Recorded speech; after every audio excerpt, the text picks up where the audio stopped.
तो कुवैत से इम्पोर्टेंट ख़बर आ रही है निकल के। अगर आप कुवैत में रहते हैं तो आपके लिए ज़रूरी है, क्योंकि कुवैत के अंदर चाहे आप कोई सी भी मिनिस्ट्री में काम कर रहे हैं तो चेकिंग चल रहा है। पूरी इन्फॉर्मेशन मिलेगी, पूरी जानकारी मिलेगी। चैनल को पहली बार देख रहे हैं सब्सक्राइब ज़रूर करें। सबसे पहले हम बात कर लेते हैं कुवैत के अंदर अभी जो है अहमदी गवर्नमेंट्स के अंदर काफ़ी ज़्यादा चेकिंग चल रहा है उन चीज़ों को लेकर जो प्राइस वगैरह बढ़ा देते हैं किसी भी तरीके से।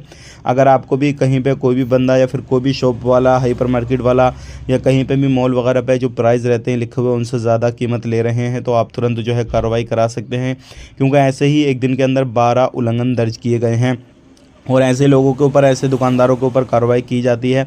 तो ध्यान रहे, सावधान रहें। अगर आप भी इस तरीके से कोई कामकाज कर रहे हैं तो आपके ऊपर भी कार्रवाई की जा सकती है। अब बात कर लेते हैं यहाँ पे जो भी मिनिस्ट्री में लोग काम करते हैं, चाहे वो मिनिस्ट्री ऑफ एजुकेशन हो, मिनिस्ट्री ऑफ इंटीरियर, कोई भी मिनिस्ट्री हो किसी भी तरीके की, तो आपके जो है सर्टिफिकेट वगैरह वो चेक हो रहे हैं कि आपके जेन्युइन सर्टिफिकेट हैं या नहीं है। ऐसे लोग बहुत ज़्यादा फर्जी लोग पाए जा रहे हैं जो कि फ़र्ज़ी डॉक्यूमेंट्स देकर किसी भी तरीके से उन्होंने जॉब्स वगैरह पाई हैं, तो ऐसे लोगों को निकाला जा रहा है और उनके ऊपर काफ़ी बड़ा फाइन भी लगाया जा रहा है। तो अगर आपने किसी भी तरीके से कोई इंजीनियर वगैरह कोई बड़ी पोस्ट आपने इस तरीके से पाई है तो हो सकती है आपको परेशानी आने वाले वक्त में, क्योंकि ऐसे लोग बहुत ज़्यादा परेशान हो रहे हैं और ऐसे लोगों को आने वाले वक्त में और भी ज़्यादा परेशानियां आने वाली है। यही थी आज की इन्फॉर्मेशन जो कि आप तक शेयर कर दी। वीडियो अच्छा लगा लाइक करें, शेयर करें। आप अपना ख्याल अपनी फैमिली वालों ख्याल रखें। Take care, bye bye.